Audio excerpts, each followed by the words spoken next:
सिलीगुड़ी के एक स्कूल से शिक्षक का फंदे से लटकता हुआ शव बरामद होने से इलाके में सनसनी फैल गई। मृतक शिक्षक का नाम 32 वर्षीय सौरभ कुमार राय है। वह अशीघर चौक के अंतर्गत बहादुर बगान के रहने वाले थे।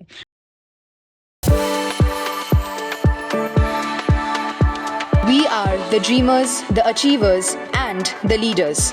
Come, join us today.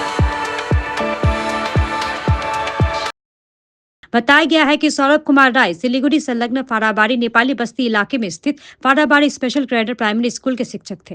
वो हर दिन की तरह मंगलवार की सुबह स्कूल गए थे, लेकिन इसके बाद वो घर नहीं लौटे, जिसके बाद शिक्षक के परिवार के सदस्यों ने उनकी तलाश और फोन पर खोजबीन शुरू किया। परिवार की तरफ से स्कूल से भी संपर्क किया गया, जिस पर स्कूल प्रशासन ने कहा कि स्कूल में कोई नहीं है। इसके बाद परिवार के सदस्य लिखित शिकायत दर्ज कराने के लिए अशीघर चौकी गए। वहां से उन्हें आंबारी चौकी जाने को कहा गया। इस बीच जब पुलिस ने शिक्षक के मोबाइल को ट्रैक किया तो पता चला कि उनका लोकेशन नेपाल सीमा के पास मेची नदी और पांटेकी संलग्न इलाके में है। घटना के कुछ घंटे बाद स्कूल की तरफ से फोन कर शिक्षक के परिवार को बताया गया कि स्कूल के कमरे में अंधेरा है। खबर मिलने पर जब शिक्षक के परिवार के सदस्य स्कूल पहुंचे तो उन्होंने देखा कि लोगों की काफी भीड़ है। बाद में स्कूल के उस कमरे से शिक्षक का फंदे से लटकता हुआ शव बरामद किया गया। परिजनों का आरोप है कि शिक्षक की हत्या की गई है। নেই, ফোনে বলে নেই, সে আমাদের সঙ্গে ছিল, কথাবার্তা বলেনি, চলে গেছে 1:30টার দিকে বা 2টার দিকে। হ্যাঁ, পূর্বে দুপুরবেলা ওই ফোন করা হয় না, আমরাই ফোন করেছি, কেন আসছে না জানা নাই।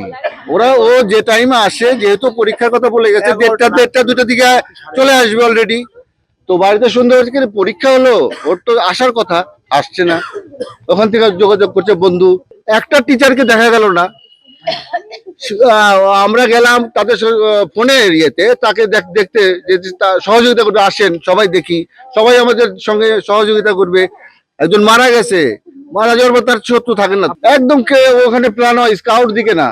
আমার তো মনে হয় এরিয়ার কিছু লোকও আছে এবং ওদের কি কোনো অংশ আছে, হ্যাঁ একটা অংশ আছে, তা না হলে এইভাবে আমাদেরকে হামলা করবে না।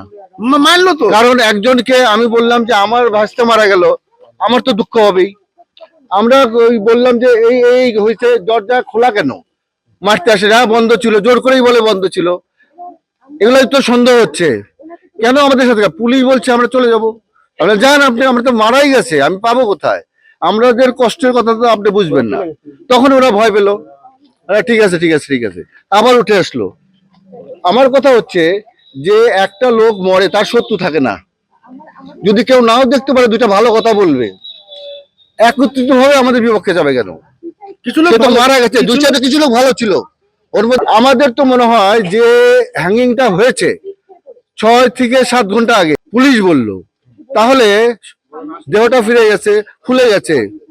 দুপুরে সকালে স্কুলে যায়, ও রেগুলার যেভাবে যায় সেইভাবে 12টার দিকে স্কুলে যায়, স্কুল করে, এবং ওখানকার টিচাররা বলে 1:45 পর্যন্ত তাদের সাথে দেখা হয়েছে, কথা হয়েছে। না, 1:45-এর সময় একটা কাজও বলছে, কাজও করছে, হ্যাঁ সবকিছু হয়েছে। 2:45-টার পরে 3টার দিকে বাড়ি ফিরে আসে প্রতিদিন, 2:30-3টার দিকে বাড়ি ফিরে আসে। বাড়ি আরো আগে আসার কথা, কিন্তু আসেনি। আচ্ছা, এক্সাম ছিল, আসে নাই। না আসার পরে সবাই চিন্তায় আছে, 3টার ভিতর চলে আসে, অন্তপক্ষে এত দেরি হওয়ার কথা না, 3টার আগেই আসে। কিন্তু না আসাতে সবার কাছে ফোন করে, টিচারকেও ফোন করে, ওনারা বলে যে ওটা কেউই নেই, হ্যাঁ বেরিয়ে গেছে। আচ্ছা, অনেকক্ষণ হলে বেরিয়ে গেছে, তো বেরিয়ে গেল কোথায়, সবাই কারোর সাথে কথা আর নেই। তারপরে আপনার ইয়েতে আসলো, দাদা আমাকে বললো যে এরকম পাওয়া যাচ্ছে না, তো পাওয়া যাচ্ছে না, সব দাদারা তাকে বলো ঠিক আছে কি হচ্ছে না হচ্ছে, পট করে এইভাবে তো চিন্তা আপনার বাইরে। এটা সকালে দেখে গেলাম বাচ্চাকে নিয়ে হাসি মুখে আছে, 11টা 12টার দিকে, 11:30 কোলে নিয়েছিল। আমরা টাটা করলাম, আমি 1.5 বছরের ছোট্ট বাচ্চা, ওকে নিয়ে এখানে বসেছিল, তো সেইভাবে হাসি খুশির ছেলে। তারপর মিড ডে মিলও খেয়েছে ওখানে। তারপরে মনে করেন যে ওখান থেকে এই দাদা আর দাদার বিআই মানে ওর শ্বশুর আমাদের কাউন্সিল খোঁজ নিতে গেছে, খোঁজ নেওয়াতে না, হাতিয়ারডাঙ্গার ওই সাইডটা পুরোটা খোঁজ করে, ওদিকে খোঁজ করে না পেয়ে বাড়িতে আসে। বাড়িতে আসার পরে স্কুলের দিকে খোঁজ টোজ করে এসে না পেয়ে বাড়িতে আসার পরে আপনার এখানকার আমাদের যে ওর খুব ভালোবাসে দুলাল দত্ত কাউন্সিলর, ওকে ফোন করার পরে উনি বললো যে ওর সাথে হাসি ঠাট্টা করে, ওকে বললো যে ছেলে তো ঠিক আছে ফোন করে দেখি। সারাদিন ফোন করতে না আপাতত বললো যে তুমি আশীর্বাদ থানাতে ফাঁড়িতে যাও। আশীর্বাদ ফাঁড়িতে বললো যে এটা আমরা সব নিয়ে নিচ্ছি, আপনি আমবাড়ি যাবেন। তা তা আশিকের ফাঁড়িতে ট্যাপ করে ফোন করে ট্যাপ করে দেখে এটা নেপালের বর্ডারের কাছে আছে। তারপরে পানি ট্যাঙ্কি দেখাচ্ছে আর বেশিবাড়ি নদীর কাছে দেখাচ্ছে, ওইদিকে ঘোরাফেরা করছে। হ্যাঁ, তো আমরা চিন্তা করলাম যে ওখানে আছে, তাহলে হয়তো বা কারোর সাথে যেতে পারে বা কি আছে, একটা কিছু হবে, হয়তো আজকে না হয় কালকে পেতে পারি মেবি। এটা টেনশনে আমরা চিন্তা, ঠান্ডার মধ্যে গেছে, কিছু নিয়ে যায় নাই। আচ্ছা, এর ভিতরে মনে করেন যে ওই ইয়ের থেকে স্কুলে ফোন করার পরে আমরা আমবাড়ির কথা বললাম, আমবাড়িতে আমরা যাচ্ছি, 5টা বাড়িতে নেই। তারপরে 5টার দিকে আপনার আমরা ওই স্কুল সব ঘুরে না পেয়ে গেলাম ইয়েতে, আমবাড়ি যাচ্ছি 11টার দিকে। দিয়েছি স্কুলে কেউই নেই, মানে স্কুলে হেড টিচার, স্কুলে কেউ নেই, বুঝলেন, স্কুলে কেউ নেই, যে ইনচার্জ স্কুলে স্কুলে কেউ নেই। তা আমরা তো আরো এটা স্কুলে কেউ নেই, আমরা কনফার্ম স্কুলে কেউ নেই। আচ্ছা, তারপরে আমরা যখন আবার বললো, তখন বললো আমরা ওই আশিকর ফাঁড়িতে ইয়েতে যাচ্ছি, আমবাড়িতে যাচ্ছি। আমবাড়িতে রাস্তার দিকে আমাদের ফোন করে রাত 11টার দিকে এফআইআর করার জন্য। আমার এখানে বলা হলো রাত 11:30টার দিকে ফোন করে, আর 9:30-9টার দিকে ফোনটা অফ হয়ে যায়, একদম সুইচ অফ, ওর ফোন সুইচ অফ হয়ে যায়। ছেলে নেপাল বন্ধ হয়ে যায়। এবং ইয়ে বড়বাবু বলছে, দুলাল দত্তকে বলছে, আমাদেরকে বলছে, সবাইকে বলছে নেপালে জানায়, দুলাল দত্তকে জানায় দেবো। ফোন বললো যে আপনি আসেন, আপনি একটা ঘর বন্ধ দেখা হয় না, হ্যাঁ, তাহলে দেখতে লাগবে একটু, আপনি আসেন। তো বললাম দাদা, আমরা একসাথে ছিলাম, দাদাকে বললাম তাহলে তুমি যাও, যা দেখো। বলে যে না, একসাথেই যাই। তখন ওনাকে বললো যে আপনি দেখেন, আমরা আসতেছি। তা আমরা যথারীতি যাই, যাওয়ার পরে দেখি যে লোক দিয়ে ভর্তি, এদিকে আমরা যাই না, একদম আমরা কিছুই জানি না, লোক মানে পুরা মাঠটা লোক দিয়ে ভর্তি। তারপরে যাই, আমরা ভয় ধরে গেলো যে কিছু হলো নাকি, এমন হতে পারে এরকম ঘটনা হওয়ার কথা না, মানে ঘুম এসে দেখতে পারে, এরকম একটা চিন্তা হলো যে হয়তো ঘুম এসে দেখতে পারে।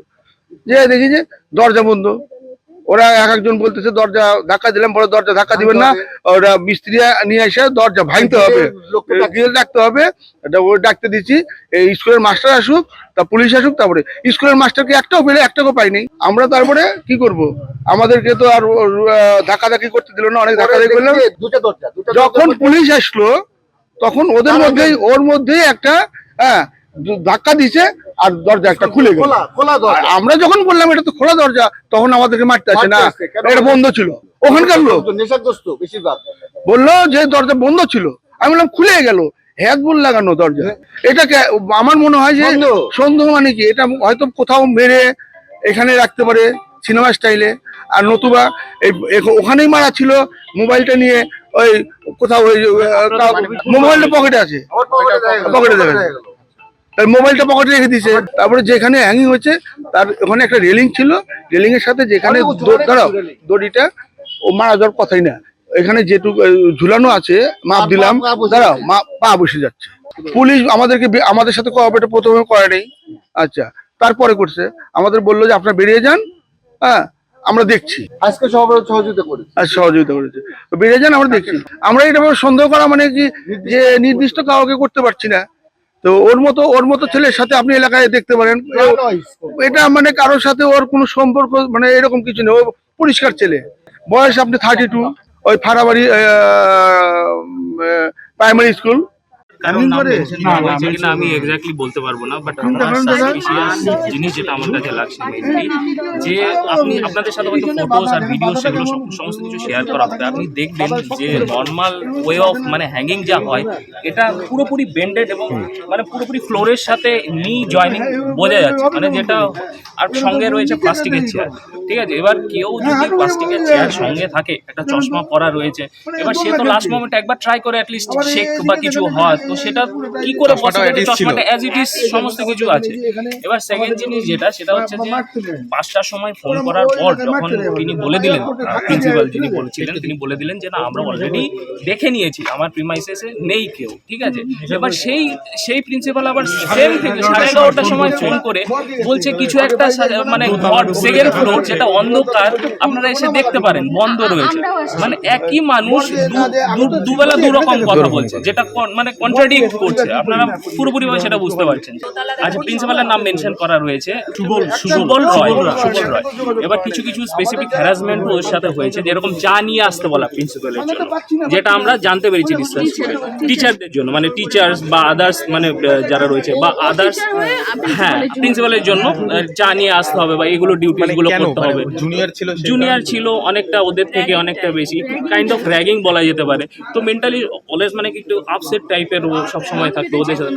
মদ্যপ অবস্থায় ওকে মানে মদ খাওয়ানোর চেষ্টা করা হয়েছে। আরেকটা বিষয় জানা যাচ্ছে যে মিড ডে মিলে কিছু হতে পারে, কিছু জিনিস আমরা যেটা ডিসকাস মানে যেটা হয়েছে ওনার সাথে যেটা ডিসকাস করে আমরা যেটা বুঝতে পেরেছি যে এর আগে ও কিছু প্রোটেস্ট মানে মিড ডে মিল রিলেটেড কিছু প্রোটেস্ট ও করেছে, যেটা ওর কাছে সাসপিশিয়াস লেগেছে, যেটা ঠিক হচ্ছে না, কিছু এদিক ওদিক হচ্ছে, যেটা আপনারা বুঝতে পারছেন।